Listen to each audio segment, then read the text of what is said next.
Once again, good morning. In our gospel reading this morning, we continue with the gospel reading yesterday about the prayer of Jesus to his disciples. And this morning, the gospel focuses on Jesus praying that God would protect his disciples from the evil one. No, nakafocus ang pag-ampo ni Ginoong Kristo sa atong ebanghelyo karon nga panalipdan unta sa iyang amahan ang iyang mga tinun-an gikan sa daotan. No? And you may hear there, madungog nato sa maong ebanghelyo nga one of the petitions sa gitawag nga Lord's Prayer, the prayer that Jesus taught to his disciples. No, madungog nato nga gimension somewhat similar or familiar ang gisulti ni Kristo nga pag-ampo sa sama sa iyang gitudlo nga pag-ampo sa amahan namo nga mingon siya nga lead us not into temptation but deliver us from evil, no? Sa John 17 ingon si Kristo nga protect them from the evil one. Okay? Using the name you have given me. And it seems nga si Ginoong Kristo mismo aware na daan sa daotan, sa presensya sa daotan niini nga kalibutan. Aware na siya sa presensya sa yawa pa lang. Okay? Sa while ga-pray siya niadto nga pag-ampo. Og nasayod na siya nga ang daotan mahimo gid ni nga dako nga babag sa mga tinun-an. Mahimo ni nga kumbaga mahimo ning hulga sa ilang pagpadayon sa gitawag nga ministry ni Ginoong Kristo. And Jesus took evil seriously.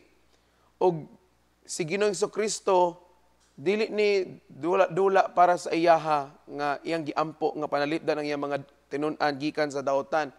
Para kaniya seryoso ni nga butang ni. He knew his disciples needed to be protected from the power of evil. Nasayod siya nga ang iyang mga tinun-an kinahanglan mapanalipdan gikan sa gahom o sa litag sa daotan. Okay? But Jesus was not afraid of evil. Pero si Ginoong Kristo wala siya mahadlok sa daotan. Tungod kay nasayod siya nga ang gahom sa Dios mas labaw pa kaysa gahom sa daotan. Amen? Kinahanglan masayod ta ana mga igsuon. No? Nga ang gahom sa Ginoo labaw pa sa gahom sa daotan. Bisag pila pa na kabuok daotan magtabang, dili na makadaog, dili na makabuntog sa gahom sa Dios nga maoy gamhanan pa sa tanang gahom ni ini nga kalibutan. Amen? So, pero asa nato na makita nga maong gahom? Diha sa ngalan ni Ginoong Kristo. Di ba? Gimension na niya in verse 11 sa atong ebanghelyo. Holy Father, siya, protect them with the name you have given me. Panalipdi sila pinaagi sa ngalan nga imong gihatag kanako. Mga igsoon, we have to be assured again that there is power in the name of Jesus. Naay gahom diha sa ngalan ni Kristo. O kining ngalan ni Kristo dili ni pagagamiton nga kanabang gamito nato sa binuang or gamito nato sa tiaw-tiaw.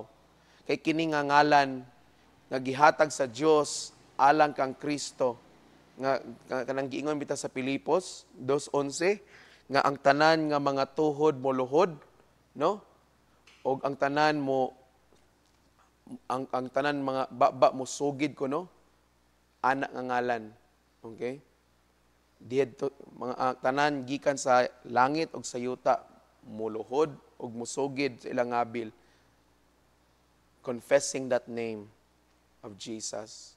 That's why every 1st of January every year we celebrate the feast of the holy name of Jesus. Nganong ato man ginaselebrar nga kapistahan, no? Actually it's in the CEC, okay? In the CEC we only have this feast every January 1. Okay? Kay in the Catholic, no, particularly in the Roman Catholic, every January 1, it's not the celebration of the feast of the Holy Name, okay? But it's a solemnity of the Blessed Virgin Mary. And then on January 2, dito na dayon ang gitawag nga Feast of the Holy Name. But kita sa CEC, we make it a habit nga ang pinakaunang adlaw sa tuig, January 1, we celebrate the Feast of the Holy Name. Nga naman, because we believe, no, and we give reverence to this holy name. Okay?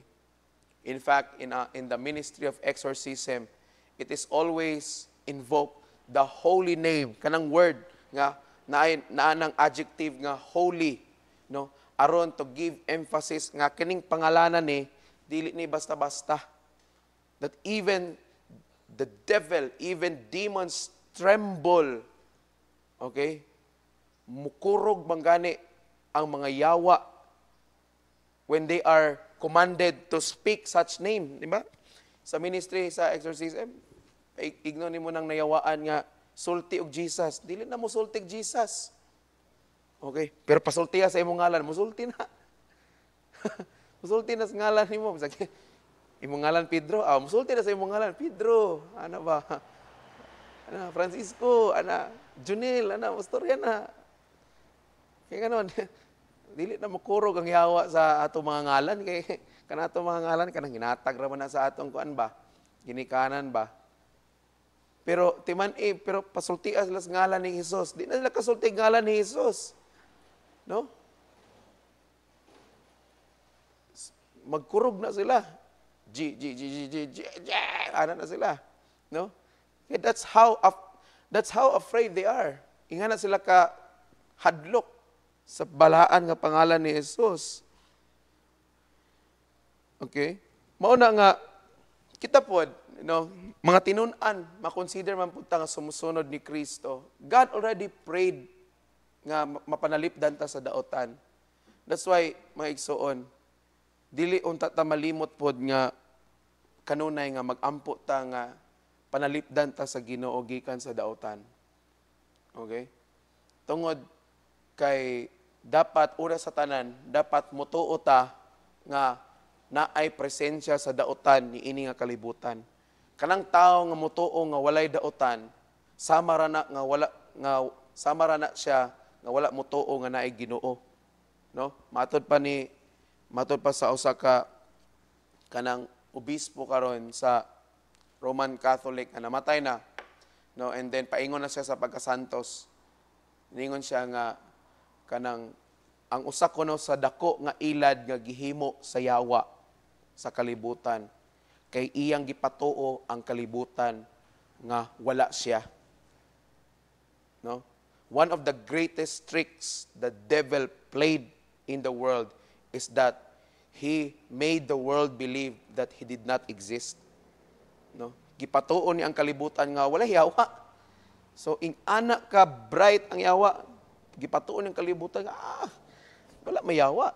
Dili Ginoo ra tanan, no? Pero mga igsoon, kung ikaw gaduha ka nga nabagi daotan, nabagi yawa. Karon pa lang daan, no? I'll tell you, evil is real, no? Tanan sa man ni atong kalibutan karon, tanan nga kaguliya, tanan nga mga krimen, kinsa may nagpasiugda na ang yawa mga igsoon. Bisan sa atong kwan lang kaugalingon nga komunidad, sa atong kaugalingon nga simbahan, daghan kaayong dautan nga kahitabo. Diba? Atong miaging simana lang, daghan tag mga membro nini nga simbahan na biktima sa scam. Kana mga tanan ko sa inyo, maayo ba na o dili? Dautan man na. Atong kauban nga pare na apil pod. Pare gani na ha. Biktima gyapon. Manang mayun ka nga kung kita mismo, kitang mga Kristohanon o sumusunod ni Kristo, dili ta mutuo nga naayawa, naayadautan, pildi na tadaan sa yawa. Nga naman, giilad na ta niya. Mo na yung ilad na to. Kumbensihon ta niya nga, yung tuod na, pag ginoo ra tanan, hallelujah, hallelujah. Kuan ra gid, ambak lang na pakpak ratatanan. Dili kaya nga naman, dili gusto sa kaaway, dili gusto sa daotan nga makailata nga naay daotan. Kay pag once nakailata nga naay daotan, kay balo ang yawa nga ato ng suklan. No? Kay balo ang dautan nga buntugo nato na. Okay? Pinaagi sa ngalan ni Ginoong Jesucristo. Kaya sa may giingon ni Santiago, di ba? Sa James chapter 4 verse 7. Okay? Pagpaubos, no? Nga na sa Dios, sukli ang yawa ug mudagan siya. No? Sukli daw ang yawa, ug mudagan siya. Wala ningon nga sukli ang yawa ug iyang kabalusan, wala. Simple kaayo ang command. Sukli ang yawa ug mudagan siya. Unya kabalo ang yawa ana ang kamatuoran kay kung kita hingbasa tag Biblia ang yawa pod nasayod unsay sulod sa Biblia. Di ba? Gikan aguna sa langit kaniadto. No? Mao na mga igsuon na kung di ta mo sukol sa dautan, manang dili na mudagan ang dautan. Ug mao ni trabaho karon sa yawa nga gina-double time ning trabaho karon. No, nga iparelax ta niya nga walay dautan, dili kinahanglan og gitawag nga spiritual warfare, nga kanang espirituhan nga pakigbugno. Wala na hunahuna ra animo kanang ulit-ulit ka diya, imo ra nang hunahuna, psychological ra na, patuohon ra kas yawa nga nara kay gamay, ana ba? Nabuang ka ra, tungod na sa imong emosyon. Magbantay ta mga igsuon, no? Kay kung dili gani ta sensitibo ana, kanang ato mga kahuyangon, patuohon na ta sa yawa nga ato ra ginang kahuyangon gyud. Wata na sayod nga ang yawa maoy nagpasiugda ana. Mao na nga damorta nga magkalawom sa atong kahuyangon, una-una ba nga ang yawa mura nagasugnod. Mao nang usahay maglisod tag lingkawas atong mga kahuyangon ngano man sige sugnuraan sa yawa. Kung di ka kabantay ana nga sige din nagsugnod, sige nagsugnuran, mao na nga malubong kita sa maong mga kahuyangon. Labi na gid ang pagpakasala. No? So, mao na nga nindot kay ang giampo ni Ginoong Jesucristo. Ingon siya, balaana sila sa kamatuoran, kay ang imong pulong kamatuoran. Sanctify them with the truth, for your word is truth. So, ang usa sa pamaagi diay nga atong pakigbatukan ang dautan is kinahanglan masayod ta sa kamatuoran. No? Og asa nato makita ning kamatuoran, pinaagi sa pulong sa Dios. Di ba? Balaana sila sa kamatuoran, kay ang imong pulong kamatuoran. Muna mga igsuon, one way to combat the evil one is through the word of God. Pinaagi sa pulong sa Dios, mabatukan nato ang gitawag nato nga dautan or ang yawa. Ang pangutana, nabalaan ba kita sa kamatuoran sa Ginoo? Nakabalo ba kita sa kamatuoran sa Ginoo? Okay? Mga Kristohanon karon magsalig na lang, no? Magsalig na lang sa memorize. Memorize man ako. No? Dili na magpakli gis Biblia. Ambot lang I don't know kung pila gyud aktual nga porsyento sa ato lang simbahan ba. Kung pila pa bagid nato diri ang tinuod bagid nga gabasag Biblia. Kanang dili lang magbasa ba kanang dili lang tungod kay gi-require, no? Tungod kay magtuon para wali. Kada magtuyoon bitaw gid nato magbasa kay gusto ta maminaw, makadungog sa Ginoo. No, makabalo sa Ginoo, makaila sa Ginoo. Kay ang usa pud sa ilad sa yawa karon nga panahon is gitagaan ta niyag daghan mga butang nga kabisihan nato. Okay? Tuyoon kanyag tan-awa na wala ko ningon nga gikan sa yawa ang mga cellphone, internet. Okay? Pero pati kana gitake advantage na sa yawa, no?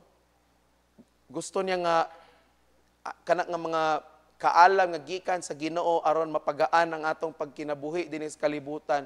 Gusto niya nga pati kana sudlan niya aron nga kanang butanga tan-aw nato nga dili na makapahimaya sa Ginoo. Og in one point sa karon nga panahon, successful ang yawa nganuman. Daghan kay mga tao nga busy, no? Dili na makapamalandong kay mas daghan pag panahon magsigig scroll sa Facebook, sig tanaw video, tanaw og mga mensahe, no? Tan-aw sa basketball, tan-aw sa mga siksi, no? Tan-aw sa uban pa diha. Basta unsay makalingaw sa atong mga mata. Unya di ta kabantay ba? Di ba ka na mag social media bitata or mag Facebook? Di ta kabantay ba nga isa ka oras na nilabay, duha ka oras na nilabay na para sa imo kay murag wala raman kajut raman to kay ana-ana na kog kagod. Kay kana grabe ng kalingaw ba? Okay? Nasa sige nimong kalingaw, mangita pagig ka og dugang pagig nga makalingaw so kabantay kabantay duha tulo upat ka oras na, no? Unya pagpabasa ipaampo, pabasahon. Pinakataas, 5 minutos, 15 minutos. Himala na lang ng 20, 30 minutos. Na masamot ka, milagro gyud kung moabot og isa ka oras. Mura na, kanang tao karon nga panahon, kanang tao nga makaabot og isa ka oras nga magampo og magbasa sa Biblia, mura na og milagro kaniadto ni Kristo nga ang bakol nakalakaw. Ingana ka kahibulungan karon nga panahon. Kanang tao nga magbasa og Biblia nga maabot og isa ka oras. Kay ano man, daghan kay mga distraction lagi. Unya dili ta kabantay, no? Nga sa sige na tong lingaw ang yawa pod. Ako'y Mike, oy ganahan di ka na sige. Padadaan ti kag ana mga video sige. Bisihon pati ka. Kung dili sa social media, tuwa dito sa mga kanang hobbies, no? Mga hobbies nato. Wala ko ingon nga again nga daotan nato mga hobbies, no, mag-basketball, unsa pa na magkanta, magtugtog, unsa pa na mga hiligan nato. Pero pag hurot sa dangatong oras ana, unya napasagdan nato atong relasyon og spiritual life nato sa Ginoo, giatake gyapon ka, labaw ka pa sa high blood, no. Giatake ka gyapon sa yawa. Ngano man, ay, sus ganahan ni kada ni Deo. Sige, tagaan ta kag mga kuan. Tagaan ta kag mga oportunidad nga mas mabisi pa kada ni aron nga mabiyaan na gid nimo na imong ministry nimo. O diri ka pati Sabado ligsa na to na. Tagaan na ka. Mga igsoon, mao na ang spiritual warfare. Nya kung dili ta sensitibo ana, abi lang nimo normal ra man ni. Lingaw man ko. Lingaw bitaw ka. Ang pangutana nimo, nalingaw lagi ka pero gihinahinay nagkaon sa yawa ang imong kalag. No? Lingaw-lingaw pa kanya karon kay pag-abot sa impierno puro man pakantos. Puro man langoy-langoy dito sa kalayo nga di mapalong. No? Ingon ang yawa, asay kwan. Unsay lingaw-lingaw diri, way lingaw-lingaw diri. No, ihaw te ka diri, wala yawa sa imo.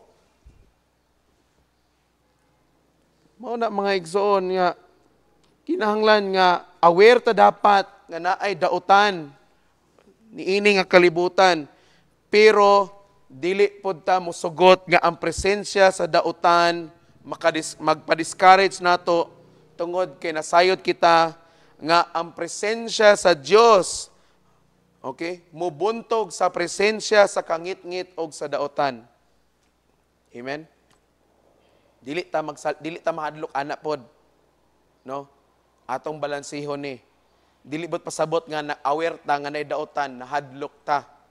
Dili na bot pasabot nga na. Aware lang bot pasabot nga nasayran lang nato kay balota.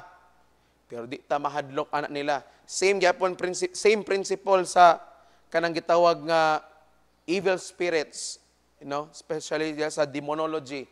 Nga aware ta nga bisan asa ta paingon na ay mga daotan nga mga espiritu sa palibot. Aware ta na. Pero dili but pasabot nga kahadlokan nimo na sila. Mao bitang uban, sige tabi apo, pangihi, tabi apo. Ngano man, ang pagsulti nimo ana, nagtahod ka sa ilak kay ngano man nahadlok kanila. No? Pero dapat dili nga ana, aware ka nga naa sila, but at the same time nasayod sad ka o nasiguro pod ka nga kanang ang ilang presensya, kanang ilang gahom, dili na makalabaw, makabuntog sa presensya o gahom sa Dios. Mao na nga nindot kay ang prayer ni Saint Ignatius of Loyola, no? Ningon siya nga, from all the evil that surrounds me, defend me.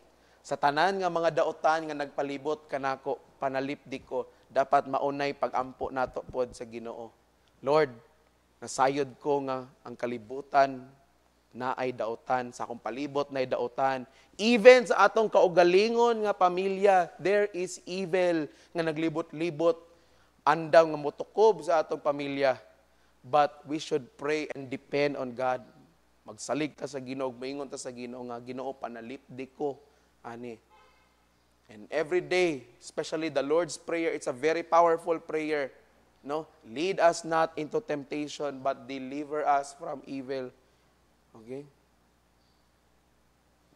Mga mga igsoon, never ever let the devil take away your peace, take away your happiness. Be assured that evil has no merits in the kingdom of God. Walay gahom ang daotan diya sa gingharian sa Dios. Walay dili kaya sa daotan, no?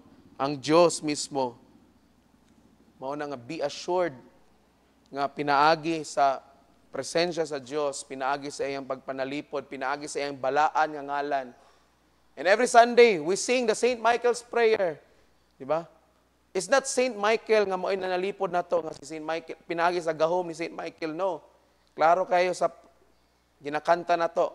That's the actual prayer of St. Michael. By the power of God, cast into hell Satan. No? Pinaagi sa gahom sa Diyos. Si San Miguel Arcangel, wala na gahom. Ang iyang gahom, nagikan lamang sa Diyos. Mao na nga pinaagi sa gahom sa Diyos. Mao na mag-ampo ta ni San Miguel Arcangel nga iyang ibalik dito sa asang impierno gikan ni mga yawaa, no? Tanan nga mga daotan. But ang pinaka-importante sa tanan, in the name of Jesus, no? That there is power in that name. Mao na nga we will use that name to rebuke evil. Ato nang gamiton nga ngalan sa paghingilin sa daotan. Daotan giha sa atong pamilya and even sa atong kaugalingon. Ato nang gamiton nga ngalan sa paghingilin. Mga ginikanan, use the name of Jesus to rebuke evil gikan sa inyong mga anak. Especially, mga ginikanan nga minyo. No? Dili itong mga ginikanan nga nagbalay-balay pa. Kaya pa na minyo. Kay wala man ay gahom na. Wala man ay authority gikan sa inyo. There's no spiritual authority kung ang ginikanan unmarried. No? But those who are married, especially sacramental marriage, meaning married inside the church sacramentally. Okay? Because of the grace pinaagi sa maong sakramento sa kaminyuan, you have been given that spiritual authority over your children to cast and rebuke the evil out from them. Okay? Matuing Father Azul last Sunday, mga ginikanan, especially mga married, sacramentally married parents, you can lay your hands upon your children. Kung magsakit sila, you can lay your hands upon them. You have that power. Ang pangutanan, nabasad mo ingana nga pagtuo. Ingana basad mo ka confident nga mogamit sa ngalan ni Ginoong Jesucristo. Okay, we've seen worse cases sa actual exorcism ministry. Gamit-gamit ka sa ngalan ni Kristo nga wakay gaho. Katauan ka. Diba?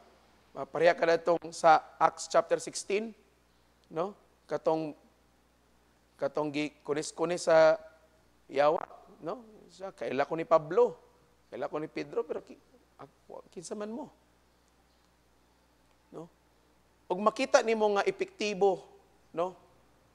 Kaayo ang imong paggamit sa ngalan ni Ginoong Jesucristo, when demons really tremble, dili tungod sa imong pagkaikaw, kung dili tungod kay naa kay pagtuo anang kana nga ngalan ni Jesus nga imo nang gamiton uban ang pagtuo, you are really sure og ikaw mismo naka sa insakto nga baruganan with God. You are in right standing with God. Mauna nga, use that name of Jesus. Ayaw na gamita sa mga binuang o nakuyawan ka o nakuratan ka. That's even a sin, no? Sala man ganina sa Ten Commandments, di ba? Ayaw gamita sa daotang tuyo ang ngalan sa Ginoo. Sala na. That's the command of God. Kay manubag sa bisan kinsa amo pasipala niini. You shall not use the name of the Lord your God in vain. Okay? Tungod kay ingana kahalang doon ang pangalan sa Ginoo, and that name itself will protect us. Manang we have to be assured of that. Amen. Please stand.